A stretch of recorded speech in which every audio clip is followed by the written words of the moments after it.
अच्छा ना, मेरे एक रिलेटिव हैं तो उनके आगे म्यूचुअल फ्रेंड एक थे कोई, तो उन्होंने मुझसे कांटेक्ट किया कि हमारा जो बच्चा है, बच्ची जो भी है, तो उसने ना आगे पीएचडी के लिए अप्लाई करना है, तो उसको कुछ गाइडेंस चाहिए। तो मैंने कहा हाँ श्योर, इसमें तो कोई मसला नहीं, मैं कर लूँगा। बेसिकली वो चाइना मतलब मास्टर के लिए आना चाह रहे थे, तो उन्होंने कहा कि उसको गाइड करें।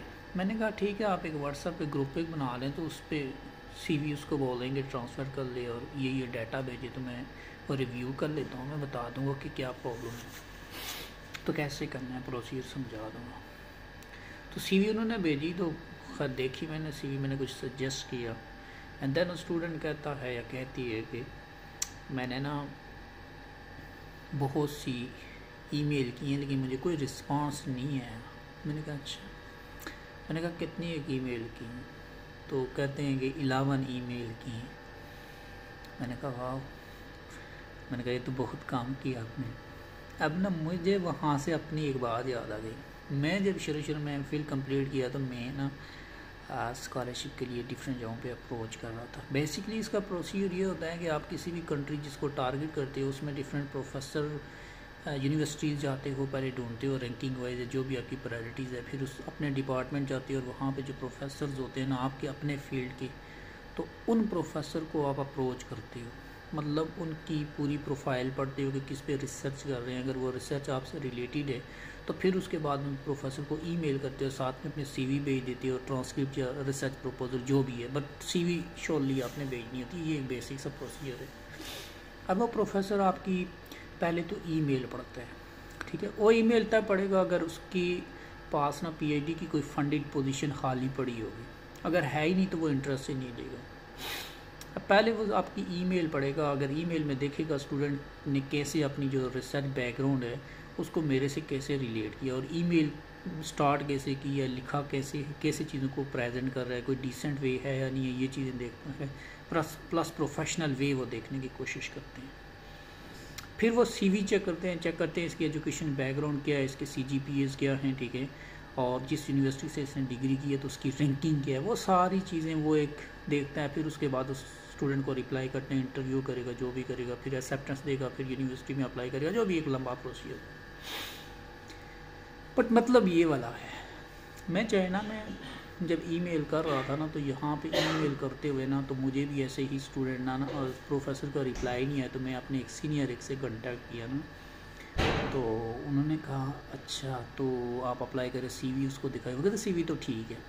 अच्छा कहता है कितनी एक ईमेल करी? मैंने कहा कि ना अभी से 20 ईमेल की है। कहता है हाँ यार तूने ना बहुत मेहनत कर ली है। 20-25 मैंने कुछ बताई थी और वाकई इतनी की थी। कहता है बहुत मेहनत करी, गुड यार कह रही है।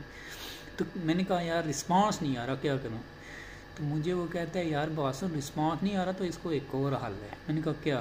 कहते इतनी मेहनत कर चुकी हो ना तो अब मैं एक और शॉर्टकट वे बता। मैंने कहा क्या? कहता है तुमने वो प्रोफेसर की प्रोफाइल कहता है मैंने कहा हाँ।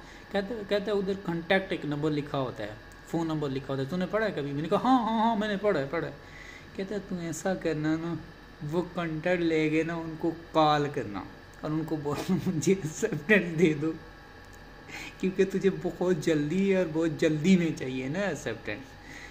तो मैंने ना कहा हाँ ठीक है, ये बोल के बहरहाल बात नहीं उसने एंड कर दी। तो मैंने भी नहीं पूछा, कोई 2-4 दिन 5 पूछे, मैंने एक प्रोफेसर को चाइना में कॉल की, तो वो आ गए नहीं आओ शम्मा मिक्स ये पता नहीं क्या क्या बोल रहा सी, तो ये पूछी अल्लाह जाने गया, तो नहीं कुछ बात हो गई। मैंने बाकायदा कॉल की, अच्छे खासे पैसे लगा। तो मैंने उसको कहा यार वो तो कोई ज़बान होल बोल रहा है। तो वो जो सीनियर था ना बहुत हंसा, कहते यार बेवकूफ़ आदमी, कॉल नहीं करनी होती, तुम्हें बेसिक चीज़ का पता नहीं है कि कितना किसी को वो डिस्टर्ब नहीं करना होता, और ऐसे कोई भी एक्सेप्टेंस नहीं है तो कुछ भी नहीं है। मैंने इसलिए तुम्हें कहा था, तुम्हें पॉइंट मारा था कि तुझे बहुत जल्दी है, तुमने अभी 20-25 ईमेल की हैं, तो 400-500 ईमेल कर, ठीक है। तो चूँकि बिगनर है, तुझे पता भी नहीं है कि रिलेट कैसे प्रोफेसर से करना है, सीवी कैसे रिलेट करनी है, ठीक है, इतने शार्प भी नहीं है, अभी एक्सपीरियंस कर रहे हो चीज़ों को, और अभी तुम्हें एमफिल की डिग्री मिली भी नहीं है, तो टाइम भी तुम्हारे पास काफ़ी पड़ा हुआ है। तो ज़्यादा से ज़्यादा ईमेल कर, ज़्यादा से ज़्यादा प्रोफेसर की प्रोफाइल को पढ़ो, फिर तुम्हें जाके समझ आएगी कि कैसे रिलेट करनी है चीज़ें, ठीक है। तो देयर इज़ नो शॉर्टकट, कोई ऐसा वे नहीं है तरीका यही है। तो वो कहता है मैंने तुम्हें इसलिए कहा था कि तुम जल्दी जल्दी बहुत कर रहा था, तो मैंने कह दिया था, तुमने टांट मारा था, तो कॉल नहीं करनी होती, ईमेल ही करनी होती है। तो बेसिकली कहने का मतलब ये है कि यार 15-20 ईमेल से 50 ईमेल से कुछ नहीं होने वाला। वो भी जब आप बिगनर होते हो, जब आपको रिलेट करना आ भी नहीं रहा होता कि प्रोफेसर की प्रोफाइल कैसी है और मेरी कैसी है, तो उस वक्त सिर्फ आप ईमेल करी जाओ, ज़्यादा से ज़्यादा प्रोफेसर की प्रोफाइल्स पढ़ी जाओ, और फिर कुछ रिस्पांस करते हैं और कुछ नहीं कर रही होती। और जो कर रहा होता है रिस्पांस, मतलब वो नो में ही कर रहा होता है बट रिस्पांस कर रहा होता है, देन आप रिलेट करते हो यार इसने रिस्पांस किया और उसने नहीं किया, तो देन आप कंपेयर करते हैं, अच्छा ठीक है ऐसे इसके साथ रिलेट करेंगे तो वो हमारी ईमेल से इंस्पायर होगा।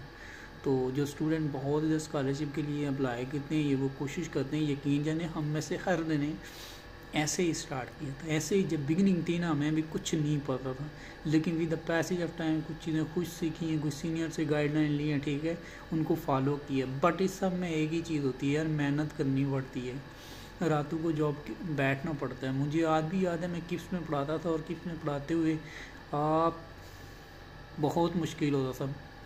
सुबह सवेरे क्लासेस लेना, अपने लेक्चर तैयार करना, और फिर ये ईमेल्स करना, भैया हमारी नींद की तो वाट लगी होती थी। ये जो आँखों के गिर्द हल्के पड़े, ये में ही नहीं पड़े, इसके पीछे पूरी स्टोरीज है। तो मैं यही कहूँगा जो स्ट्राइव कर रहे हैं इन चीज़ों के लिए, कोशिश करें ज़्यादा से ज़्यादा टाइम दें, ठीक है, टारगेट पे लगें, रिज़ल्ट आएंगे, लेकिन रिज़ल्ट अल्लाह की ज़ात उस वक्त को देती है जब उसके काबिल आप हो चुके होते हैं। वक्त से पहले कोई भी चीज़ मिलने वाली नहीं होती। सो कैरी ऑन बॉस।